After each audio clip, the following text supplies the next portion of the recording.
بیوی کا انتقال ہو گیا تو شوہر کا خیال، اس مرد کا خیال اتنا کیا جاتا ہے، اس کی فوری دوسری شادی کروا دی جاتی ہے۔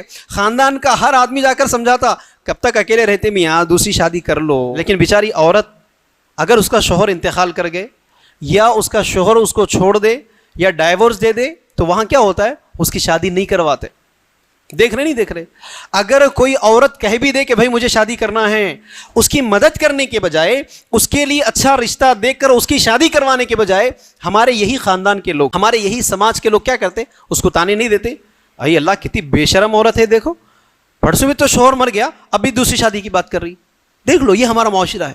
شوہر کے معاملے میں کمپرومائز ہے، شوہر کے معاملے میں ہمدردی ہے، شوہر کے معاملے میں رحم ہے، عورت کے معاملے میں رحم نہیں ہوتا ہے۔ تو یہاں ہمارے سماج کی ذمہ داری ہے، معاشرے کی ذمہ داری ہے، مسجد کمیٹیوں کی ذمہ داری ہے، اسی طرح جماعت کے ذمہ داروں کی ذمہ داری ہے کہ اپنے معاشرے میں ایسے کتنے عورتیں ہیں جن کا ہسبینڈ انتقال کر گیا، جس کے ہسبینڈ ڈائیورس دے دیا یا وہ عورت خلا لے لی، تو اب یہاں معاشرے کی ذمہ داری ہے کہ کچھ لوگ ایسے تیار ہو جائے اور ان عورتوں کی کاؤنسلنگ کرے اور ان کے لیے بہتر رشتہ تلاش کرے اور ان کی شادی کروا دے، تبھی جا کر سماج پاک اور صاف رہ سکتا ہے۔ اللہ کے رسول صلی اللہ علیہ وسلم کی اگر آپ تاریخ دیکھیں گے، وہاں عورتوں کی اتنی سیکیورٹی تھی کہ پتہ چلا کہ کسی کے عورت کے ہسبینڈ کا انتقال ہو گیا، عدت کے ختم ہونے تک 4 رشتے تیار ہو جاتے تھے۔ دیکھ لو، کوئی عورت خالی نہیں رہتی تھی رسول اللہ کے دور میں۔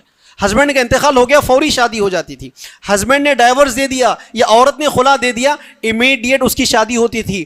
یہی تو وجہ ہے کہ خود اللہ کے رسول صلی اللہ علیہ وسلم کی 11 شادیاں دیکھ لو آپ، صرف ایک ہی شادی رسول اللہ صلی اللہ علیہ وسلم نے کماری سے کی ہے کہ نہیں؟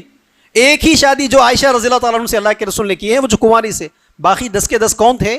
جس میں سے کئی تو ڈائیورس ہی تھے، جس میں سے کئی تو بیوہ نہیں تھے۔ تو اللہ کے رسول نے اتنا آئیڈیل آپ کو بتا دیا ہے، لیکن کیا ہم نمازوں میں جتنے رسول کو فالو کرتے، معاشرے میں ہمارے ان عورتوں کی شادیوں کے مسئلے میں، دوسری شادی کروانے میں یہ سنت کو اپلائی کرتے ہم؟ نہیں کرتے۔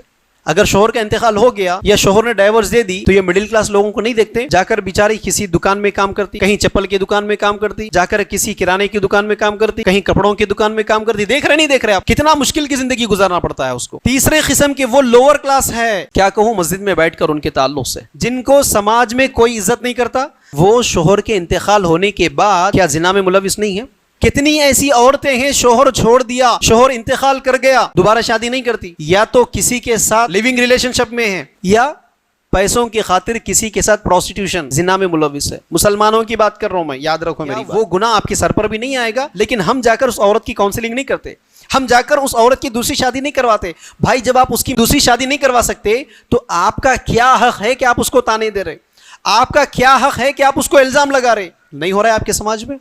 بعض عورتیں ایسے بھی ہیں کہ شوہر کا انتقال ہو گیا، شوہر کا تقدیر پر ایمان پختہ نہیں ہونے کی وجہ سے وہ لوگ کیا ناٹکاں کرتے ہیں معلوم؟ اگر ہسبینڈ مر گیا، لڑکی جوانی میں ہے، بچے بھی نہیں ہیں یا ہے تو بھی چھوٹے چھوٹے بچے ہیں، اما اچھی جوانی میں ہے، آپ کی دوسری شادی کروا دیں گے۔ اگر ماں باپ بھی سمجھا دیے دوسری شادی کروانے کے لیے، رشتے دار بھی سمجھا دیے دوسری شادی کروانے کے لیے، انہوں کیا ڈرامے کرتے ہیں معلوم؟ میں ان کے جگہ دوسروں کو امیجن نہیں کر سکتی، میں وہ محبت کا درجہ کسی کو دے ہی نہیں سکتے۔ انہوں مر گئے تو بس ختم، میں بھی پوری مرتے دم تک اکیلی رہتی، ان کے جگہ میں دوسروں کو نہیں دیتی۔ سنتے نہیں سنتے؟ کانسلا یہ ڈرامے، کانسلا یہ ناٹک۔ اللہ کے رسول صلی اللہ علیہ وسلم نے جتنے لوگوں سے نکاح کیے ہیں سوائے عائشہ رضی اللہ تعالیٰ عنہ کے، اس میں سے کتنی عورتیں یعنی کتنے امہات المؤمنین ایسے نہیں تھے جن کے ہسبینڈز کا انتقال ہوا؟ نہیں دیکھے آپ کہ اللہ کے رسول نے دوبارہ ان سے شادی نہیں کی؟ بھائی اگر آپ کا تقدیر پر ایمان پختہ ہوتا تو آپ یہ ایمان رکھتے کہ اللہ نے دیا، اللہ نے لے لیا۔ اللہ اگر میرے مقدر میں 4 ہسبینڈ کو رکھا تو چاروں کے چاروں بھی آتے ہیں میرے ازدواجی زندگی میں، اللہ اگر ان کی زندگی میں موت رکھا تو مر جاتے ہیں، میں 5ویں کو بھی شادی کروں گی۔ ایک مومن عورت کا کردار ایسے ہوتا ہے۔ ہمارے پاس پختہ ایمان نکاح کے معاملے میں نہیں ہونے کا نتیجہ کیا ہے؟ اگر ہسبینڈ انتقال کر گیا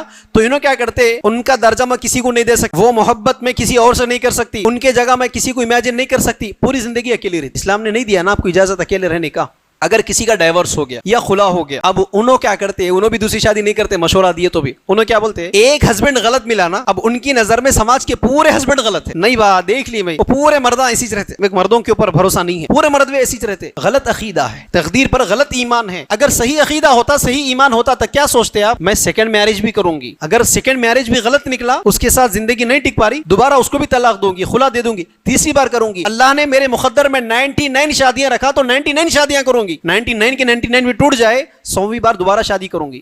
ایک مومن عورت کی زندگی تو ایسی ہوتی. لیکن میں نے کہا نا, ہم صرف جتنا عبادات میں نبی کو فالو کرتے, عبادات میں جتنا اسلام کو فالو کرتے, اس سے ہٹ کر معاشرتی زندگی میں, سوسائٹی میں ہم اسلام کو فالو نہیں کرتے, سوسائٹی میں نبی کو فالو نہیں کرتے, اس کا نتیجہ یہ ہے کہ آج دیکھ لو آپ کا سماج کتنا خراب ہو رہا ہے.